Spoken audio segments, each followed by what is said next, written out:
SCO summit में भारत की सबसे बड़ी जीत। जिनपिंग और शहबाज भी रोक नहीं पाए। शंघाई सहयोग संगठन यानी एससीओ के शिखर सम्मेलन से सबसे बड़ी बात जो सामने आई है वो ये है कि भारत के उस स्टैंड का सभी देशों ने, सभी सदस्य देशों ने समर्थन किया है, सपोर्ट किया है, जो आतंकवाद को लेकर हमेशा से हमने अपनाया है। एससीओ समिट की सबसे अहम बात यह रही कि यहां पर ज्वाइंट डिक्लेरेशन साइन हुआ और इसमें पहलगाम हमले का भी जिक्र रहा। सभी देशों ने मिलकर यह माना है कि पहलगाम में हुआ हमला गलत था और ऐसे आतंकवादी हमले कतई बर्दाश्त नहीं है। एससीओ के सदस्य देशों ने 22 अप्रैल 2025 को पहलगाम में हुए आतंकी हमले की कड़ी निंदा की है। उन्होंने हमले में मारे गए लोगों और घायलों के परिवारों के प्रति गहरी संवेदना व्यक्त की और जोर देकर कहा कि हमले के दोषियों, योजना बनाने वालों और उसके प्रायोजकों को इंसाफ के कटघरे में लाया जाना चाहिए। नमस्कार, आप नवभारत टाइम्स देख रहे हैं, मैं रविंद्र सिंह आपके साथ। तो भारत की बड़ी कूटनीतिक जीत हुई है एससीओ में। भारत के लिए बात अहम इसलिए हो जाती है क्योंकि पहलगाम हमले को लेकर चीन एससीओ के घोषणा पत्र में इसे शामिल नहीं कर रहा था। वो नहीं चाह रहा था कि पहलगाम हमले का जिक्र एससीओ की जॉइंट स्टेटमेंट में हो। आपको बता दें कि जून में जो रक्षा मंत्रियों की बैठक हुई थी उसमें भारत के रक्षा मंत्री राजनाथ सिंह ने सिर्फ इसी वजह से जॉइंट स्टेटमेंट पर साइन करने से इनकार कर दिया था क्योंकि उसमें पहलगाम हमले का जिक्र नहीं था। और ऐसे में सभी देशों का पहलगाम हमले की निंदा करना अब और आतंकवाद पर एकजुट होना भारत की एक बड़ी डिप्लोमेटिक जीत की तरफ इशारा करती है। तो भारत ने जो कहा एससीओ ने वो मान लिया है। एससीओ सदस्य देशों ने आतंकवाद, अलगाववाद और उग्रवाद के खिलाफ अपने दृढ़ संकल्प को दोहराया और कहा कि इन समूहों को इस्तेमाल अपने फायदे के लिए किया जाना कतई स्वीकार्य नहीं है। उन्होंने इस बात को भी रेखांकित किया कि आतंकवाद और उग्रवाद से निपटने में संप्रभु देशों और उनकी सक्षम संस्थाओं की भूमिका सबसे ऊपर है। सभी सदस्य देशों ने आतंकवाद के सभी रूपों और अभिव्यक्तियों की स्पष्ट निंदा की और कहा कि आतंक के खिलाफ दोहरे मानदंड अस्वीकार्य हैं। यानी नाम नहीं लिया, इशारा साफ तौर पर पाकिस्तान के लिए था, इशारा साफ तौर पर उसी मंच पर मौजूद, उसी कार्यक्रम में मौजूद पाकिस्तान के प्रधानमंत्री शहबाज शरीफ की तरफ था। सीमा पार आतंकवाद समेत आतंकवाद के हर रूप के खिलाफ एकजुट होकर लड़ने की इस मंच से अपील की गई है। इससे पहले डंके की चोट पर प्रधानमंत्री ने पहलगाम का जिक्र किया था। यह ऐसे नहीं हुआ, होमवर्क किया गया बाकायदा। जब प्रधानमंत्री नरेंद्र मोदी पहलगाम हमले का जिक्र इससे पहले कर रहे थे तो शहबाज और जिनपिंग वहां मौजूद थे और यह भारत की नई कूटनीति को भी दर्शाता है कि चीन के अंदर बैठकर, चीन के राष्ट्रपति की मौजूदगी में, चीन के सबसे अहम और करीबी दोस्त शहबाज शरीफ के सामने भारत ने आतंकवाद का जिक्र किया और फिर एससीओ सदस्य देश मजबूर हो गए ज्वाइंट स्टेटमेंट पर यह साइन करने के लिए जिसमें जिक्र पहलगाम हमले का है। क्या कहा था प्रधानमंत्री नरेंद्र मोदी ने? एससीओ समिट में अपने संबोधन में उन्होंने अच्छा खासा वक्त आतंकवाद के मसले पर दिया और कहा था कि यह किसी एक के लिए नहीं बल्कि पूरी मानवता के लिए खतरा है, आतंकवाद। प्रधानमंत्री मोदी ने इस मंच पर एक बार फिर पहलगाम हमले का जिक्र किया, पाकिस्तान को खरी खोटी सुनाई। हालांकि यहां उनका इशारा चीन की तरफ भी था जो इस हमले पर सीधा स्टैंड नहीं लेता है। करीब 2 महीने पहले जून में एससीओ समिट से पहले जब रक्षा मंत्रियों की बैठक हुई थी तब भारतीय रक्षा मंत्री राजनाथ सिंह ने इसीलिए ज्वाइंट स्टेटमेंट देने से इनकार कर दिया था क्योंकि इस स्टेटमेंट में आगे बढ़ेंगे क्योंकि इस स्टेटमेंट में पहलगाम को लेकर चीन का रुख साफ नहीं था।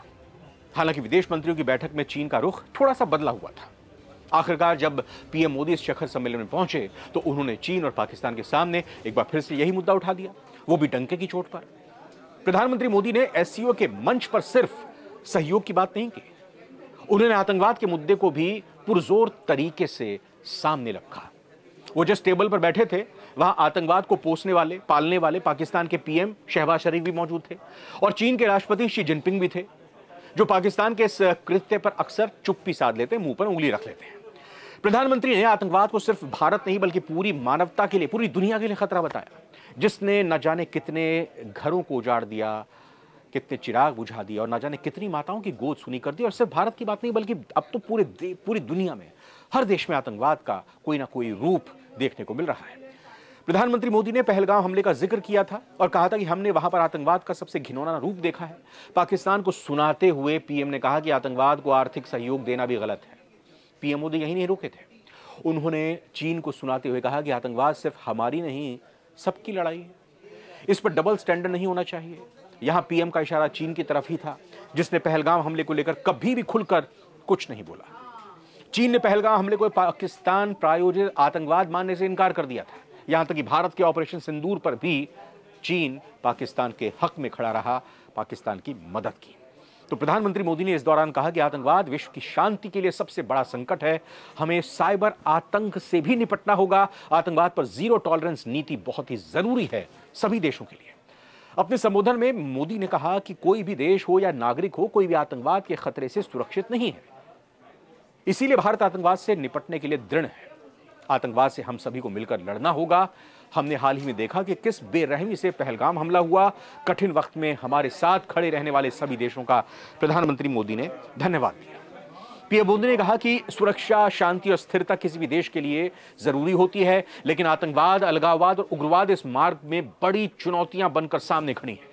आतंकवाद केवल एक देश की सुरक्षा के लिए नहीं है, बल्कि पूरी मानवता के लिए एक बड़ी चुनौती है। कोई भी देश, कोई भी नागरिक, कोई भी इससे खुद को सुरक्षित नहीं मान सकता। कहीं भी, कभी भी किसी के साथ घटना घट सकती है। आतंकवाद उसको निशाने पर ले सकता है। इसीलिए भारत ने आतंकवाद के खिलाफ लड़ाई में एक साथ मिलकर मजबूती के साथ आगे आने पर जोर दिया। पीएम मोदी ने कहा कि भारत ने आतंकवाद के खिलाफ लड़ाई में सभी देशों को एक साथ मिलकर आगे आने पर जोर दिया है। भारत ने संयुक्त सूचना अभियान का नेतृत्व करके अलकायदा और उससे जुड़े आतंकवादी संगठनों से लड़ने की पहल की।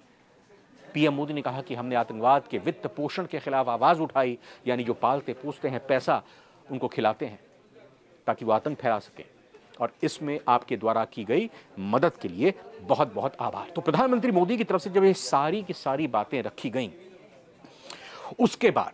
उसके बाद ये गंभीरता दिखाई गई एससीओ सदस्य देशों की तरफ से।